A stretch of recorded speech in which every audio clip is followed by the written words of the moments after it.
Hello， 大家好，我是吉林。上期说到，战后的代价是惨烈的，邢明知晓自己没有生还可能，毅然决然地拒绝了治疗。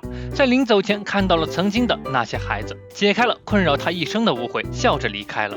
小巴内抱着米莉，两个惺惺相惜的人互相吐露了心声，说出了久违的告白，也携手去到了另一个世界。而另一边早已经没有呼吸的炭治郎却突然苏醒了，原来无惨死前竟将所有的力量和意志都注入了炭治郎体内，使其化身为最强鬼王。众人究竟该如何面对如今的炭治郎呢？那么废话不多说，进入我们的解说时刻。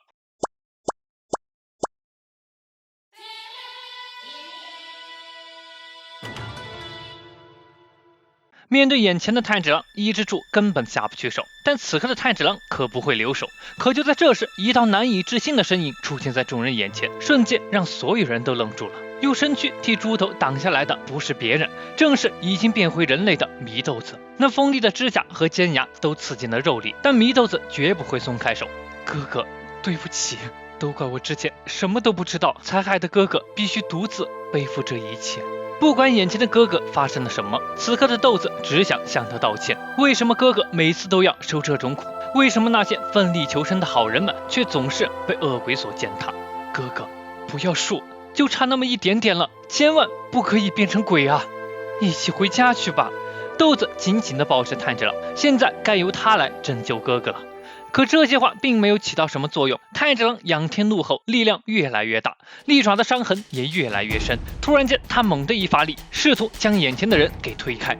快住手啊，炭治郎！山一突然从背后抱住了他们，也阻止了炭治郎的行动。这可是祢豆子妹妹啊，你好好看看她，她已经变回人类了。如果再这么乱来，她可是会死的。你难道听不见她在叫你哥哥吗？你吼什么吼？不许伤害祢豆子！俺知道你绝不是那种人，赶紧给俺变回当初那个温柔善良的炭治郎啊！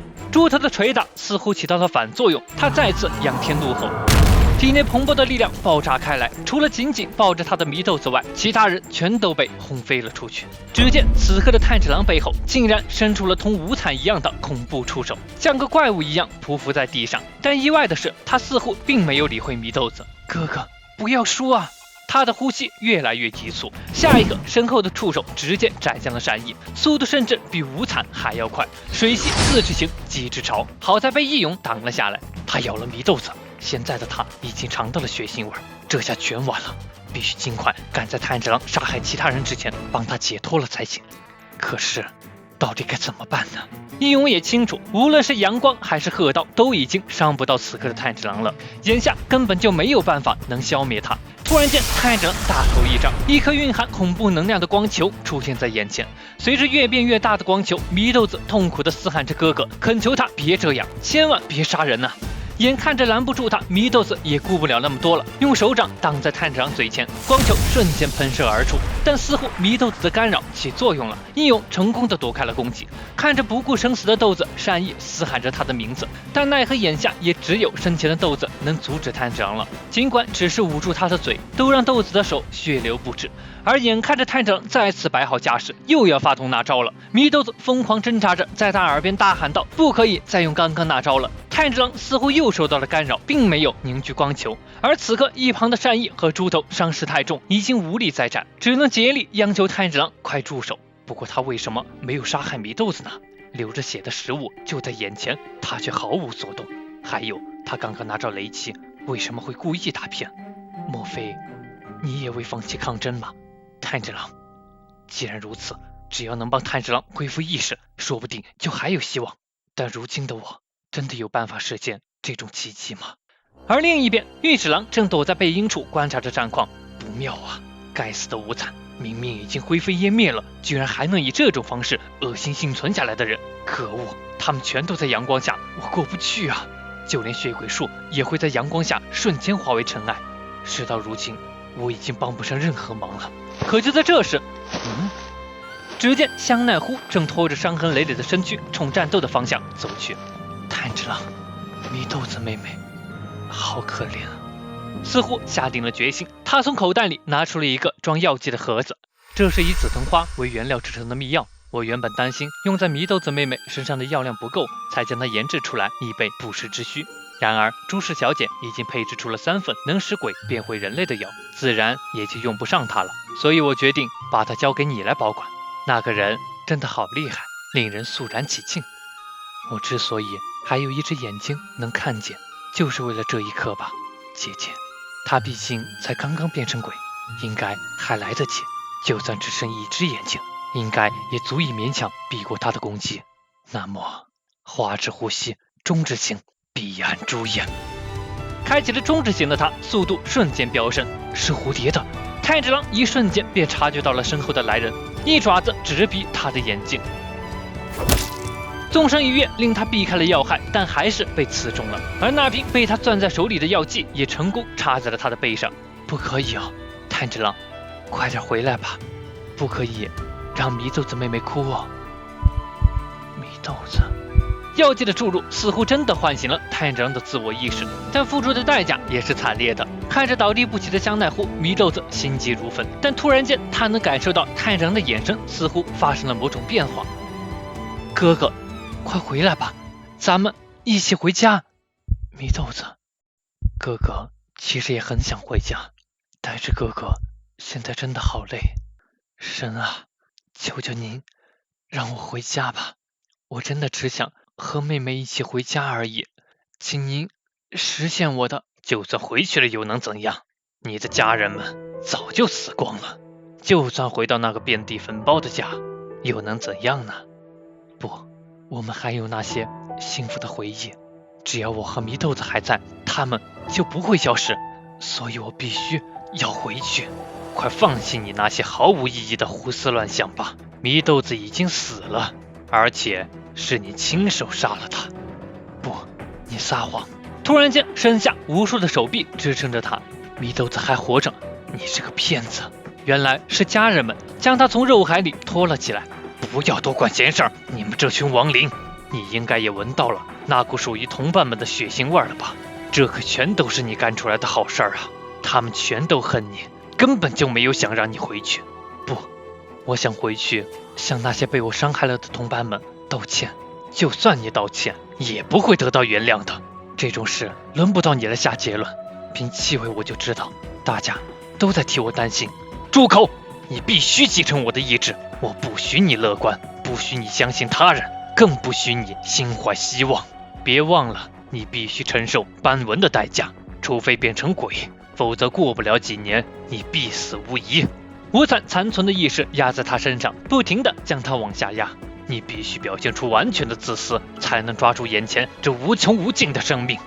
不，就算死，我也要以一个人类的身份死去。我才不稀罕你什么无穷无尽的生命，我要回到大家身边去。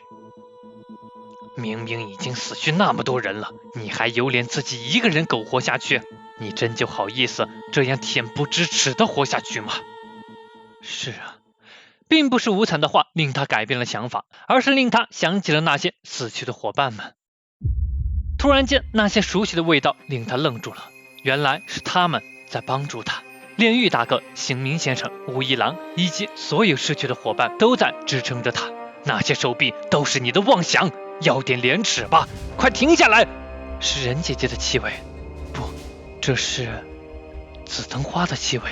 突然间，头顶上长满了盛开的紫藤花，一双手从花丛中向他伸来，他似乎闻到了这是属于祢豆子的气味。哥哥，咱们回家吧。祢豆子，不！快撒手，回到我这儿来！你可是连阳光都克服了呀！你是稀世罕见的最强生物，不要去那边！炭治郎，难道你听不见那些死者们的怨恨之声吗？他们都在喊着，凭什么只有你能活下去？凭什么他们失去了一切，唯独你可以全身而退？你胡说！因为我知道，他们都是甘愿为着他人献出生命的人。他们都是希望其他人今后不要再经历自己当初曾经承受过的那些痛苦和悲伤。不，炭治郎！眼看着炭治郎就要挣脱他的束缚，无惨也急了。等一下，算我求你继承我的意志，成为鬼之王吧！这世上也只有你能做到，你还不明白吗？你可是被神选中的人啊！只有你能成为完美的究极生物啊！